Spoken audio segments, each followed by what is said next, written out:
Welcome to another day in the life of an entrepreneur. I'm here in London at Cafe Deli Wholesale. This is a £10 million food services business and I just bought it. I'm going to show you around the warehouse, meet some of the team so you can understand why this business is such a great strategic fit for the rest of my businesses and why we're going to turn it into an even better business. Come with me. Hello gang. Hello. Nice to meet you. Are you Angie's sister? I am, I can tell the resemblance. I can tell. Hello, lovely to meet you. Nice to meet you. Nice. Which one's Gemma? You're the one that messaged me on Instagram. Yeah. Hello. Look at you, like control centre up here, isn't it? Well, I was in here like incognito at weekends, but I never. So what then? This here is for the drivers. Yeah. So that's the stuff gets picked and then finally invoiced by the end of the day. Then it'll go into trays 1 to 11.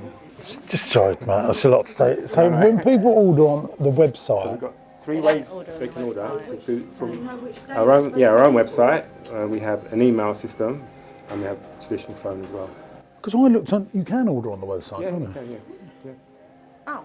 Yeah, we have our own online system, yeah. But it's not stock planning, cancelled. that's what it No, is. that's it. It's not a live stock checker, which is an ideal. But most of your Why orders don't we in have that? are by phone.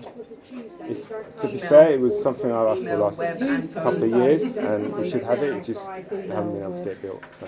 Let me just take a moment to pause here. This is Matt, he's the operations manager, and the team around the table are the contact centre team that look after all of our customers. What I'm trying to do here on day one is profess stability, tell them all the exciting things that we want to do as a business. One of the big things that I've learned when we've taken over companies, they can check me out on Instagram, YouTube, listen to the podcast, find out about our books and really know what we're about as a business. They know that we're a growing business and we want to protect our teams and use our teams to be able to progress with us as an organisation.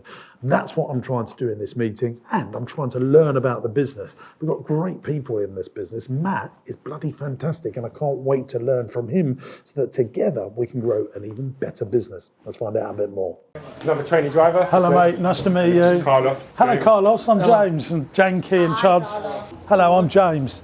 Lovely to meet you, mate. Lovely to meet you. Put another freezer here and condense this summer. So then this could just have ice cream in it. Well, Rossi's a manufacturer really that's doing this on the side. It's a bigger, I think it's a bigger building, but doing lots of other bits. I want to create a catalogue that we like direct mail to people. We put, you know, Rossi in there, and we've got other things. I'm looking at another food services business at the moment in, not in London, but they do like all the spoons and the cutlery and stuff like that, and we can bring it all together. Yeah, mate. So Matt, we can give you $1 million of revenue like that, Yeah. and you'll be better at it than us even. And see, like all of this stuff The packaging. that we can import / manufacture that, keep that there. Then when you Pick stuff like that. go do the Essex turnaround, then come back and just. We had a lot of pain. I do this newsletter thing, Matt, where have you signed up for it? I haven't signed up for it. But I told the story of this. We basically, when I bought Rossi, we were spending $1 million and a half a year with different food services companies, one of the biggest in the world. And I wanted to list our ice cream with them. And they were so lukewarm to the idea, I thought we'll just start our own. And it's been very painful because we haven't got this infrastructure. Without that pain, I would have never have found this. Yeah. And that's Sometimes like it's like the perfect fit for us, Matt. Like, I'm so excited about it. Like the things that we're really good at, like creating our own lines and importing our own stuff. And we have that knowledge. You have the transport and the volume. Do you think if we organised like our own exhibition, the Cafe Deli exhibition in London, we hire a big function room, we take samples and we set up coffee stations, do you think customers would come along to that? I think so, yeah, definitely, yeah. Just think it'd be like we build a showroom in a place in London and we by appointment invite people and do it over 3 or 4 days. Like there'd be our regular customers, I didn't know you did that. I didn't know you did that. Yeah. It's when the catalogues in catering are so important. You know, Nisbet still do it, you know, Breaks still do it, and people do flick. They stay in, don't they? I can't wait to take you behind the scenes of a potential acquisition, an opportunity that I'm looking at. It's a bowling alley that's been closed down for a number of decades, and I'm going to show you exactly how I might negotiate to get that over the line. It's coming up in just a minute, but how exciting was that Cafe Deli deal? It's flipping fantastic to get that over the line. It's been a year's worth of work, a brilliant established business, and seeing the vertical integration at play for our businesses. Like thinking we can give Cafe Deli £1 million worth of revenue, but it can also save our existing businesses circa £500,000 in transport costs, in overhead costs, just because they're so much better at it than us. Right, let's get back to this bowling alley. This bowling alley is in a town centre. I used to go there as a kid, so I know the property very, very well. Now, the landlord bought the whole property, but they're property investors and they don't want to run a bowling alley, so they're offering a capital contribution. This is where they will give you a bunch of money to refurbish a site and then get a long rent off of you, and they get that money back by jacking up the rent. Now that's a problem. One way it's good because you're getting a load of money up front and you don't have to have bank money and borrow any money, you just get going. But then you have a really high rent. And with your leisure businesses, you have the first 2 years are usually the best, and then they start dipping down in turnover. Like the old nightclub in town, no one goes to it anymore. They want to go to the new nightclub. And that's the same with leisure businesses. And I've learned that in my career. So I've got that in my mind's eye. But this could be a great opportunity. The big game is, am I going to do it? You're going to find out in this video. Let's look. You know us, so we're very, very fussy. It has to be the exact. But you're also opportunity-led, aren't you? Yeah. The opportunities, you get fussier the more years you've been going, I think. Look at this. Do you know, it's like coming into Stranger Things. As you can see, you've got all the infrastructure still here. So I'm just doing it. So it's 24,000 square foot, yeah? Per floor. Times £13, that's £312,000 rent. No one can make money on that. For now? Yeah, I mean, I would tell you what, it's 50, 60 grand a year is what you need to be paying if you're this high with this lower ceiling. Mm-hmm. No one's... The thing is, if you let someone in at 300, they're going to go bust. Yeah. You can't pay more than 50, 60 grand. And someone's got to put... So we Yeah, I think we would not want the capital contribution, but we would. You need it. And rent free, by the way. Yeah, we would ask for 2 years rent free, 50 grand a year rent, but no money from them. What we might do is say we'd like some money on an interest-free loan, so we don't have to.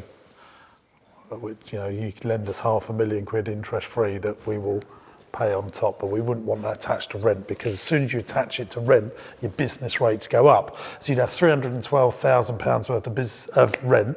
That would be your lease. You send that to the council and they go, right, your rateable value is 312. Rent as low as possible to get your rent, to get your business rates down. If your rent is primary evidence for business rates is what you rent to on a hands-off relations, and 312 grand means we're going to have to pay 150 grand a year in rates.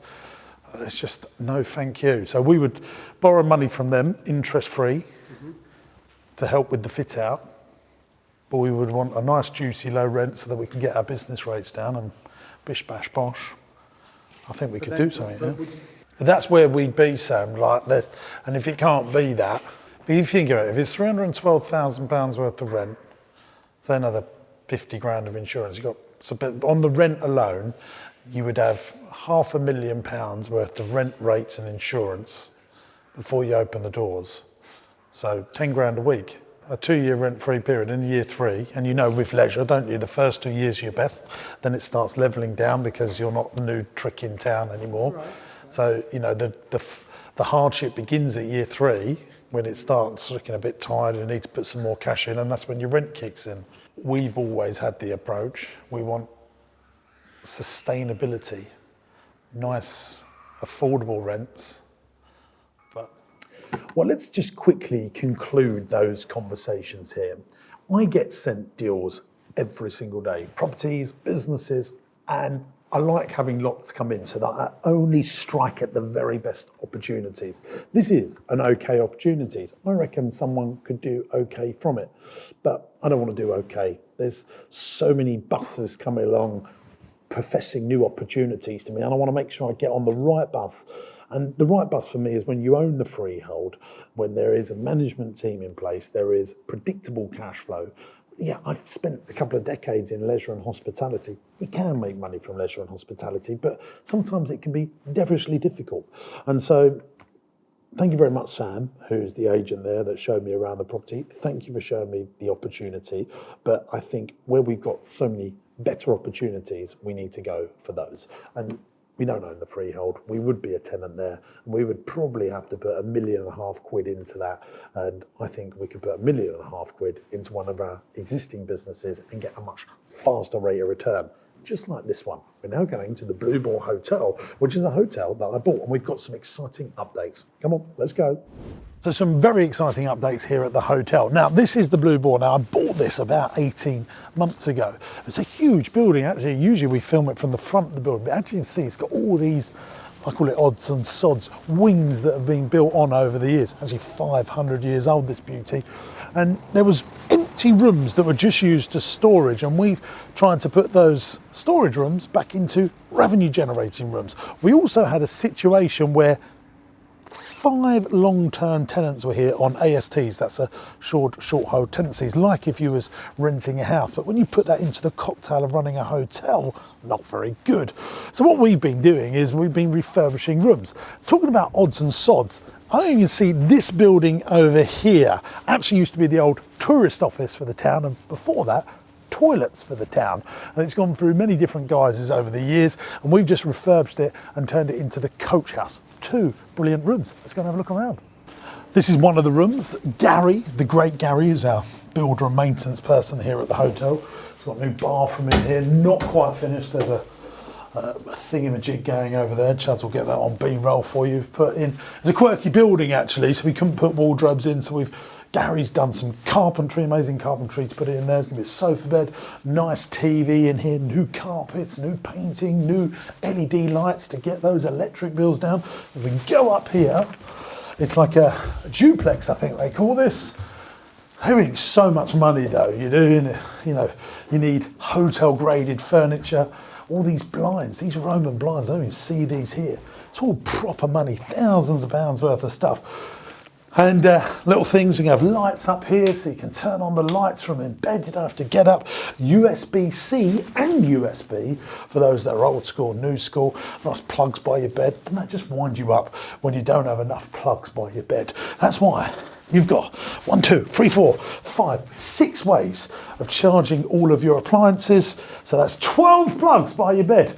You might think, do you need that? But once you take the lump, your iPhone, your iPad, your iWatch, your Meta Ray-Ban sunglasses, look at these things. Best things I've ever bought, taking pictures, annoying everyone. So you do need all your charging points. So there's another one next door, I'll quickly show you around, and you might see some similarities. So come in and see the changes, see the differences. Look at this. Absolutely no difference. It's exactly the bloody same, and that's all done by architect, my friends, through our other businesses. So we've got a big chain of indoor play centres and day nurseries. When we first started out, we said, oh, what new stuff should we do at our new location, our new venue? But when Harold and Hilda come in here, or Kevin and Perry, and they drag their suitcase up the stairs, and we just want to retouch up the walls because everyone likes things nice and clean and tidy. We don't have to think, oh, what was that colour we used when we done that building up 10 years ago, 3 years ago, 2 years ago? All the paint and all the booms are all the same, so that we can quickly and efficiently keep everything looking fresh. Now we will put sprinkles of individuality in. We might put some salt and pepper in terms of different photos on the wall and different cushions, but we want to try and keep things uniform just for the systems and processes of being able to quickly and efficiently improve things. Upstairs looks exactly the same. We're waiting for the air conditioning and heating to go in. What's it cost me? It costs around £15,000 to £25,000 for us to refurbish a room. A lot of money, carpet, blinds, air conditioning, lighting, new bathrooms. Bathrooms are a lot of money, aren't they?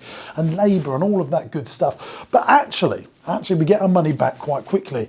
And the reason I want to drive to get all these rooms in is all about bank valuations, your red book valuation. I've said in lots and lots of videos, look, the money you make from a business as you trade it is very rare. You make some money, you invest it into new rooms, into new infrastructure. But actually, What you really want to do is make sure the value of your property is going up, so you're building your wealth, not just your income. Obviously, you only turn that wealth into realisation if you sell the thing, which I have no intention of doing, but that just gives you a little sort of wander down my thoughts and processes for what I'm trying to do here as a business. Let's have a look at something else we did in the hotel. It's not just those big capex improvements we've been doing here. This is our outside garden area. Goes like gangbusters in the summer, and actually in some of the winter months as well. We put some nice festoon lightings up, sorted the trees, new furniture. There wasn't enough furniture here, so we always run out of seating, and if people don't have anywhere to sit, they're not going to drink and spend time with you. But the big changes, the big things, is a big new thing I'm trying to do, which is about our restaurant. Let's go and have a look. I'll tell you what's devilishly difficult to make money from: restaurants. And every entrepreneur and business owner tickles their taste buds with the idea of opening one. Now here, we've actually got the opportunity to do that. We've actually got lots of hospitality and food businesses, but I want to do everything within my power not to open one, because you just have to be so on the detail. Let's look at a little checklist of what could make a restaurant profitable. Low rent, low overheads, big enough, you want at least 120 plus covers. So have we got 120 plus covers? Yeah, we could remodel this, and I'll show you what we're doing to make that happen. So that's a tick.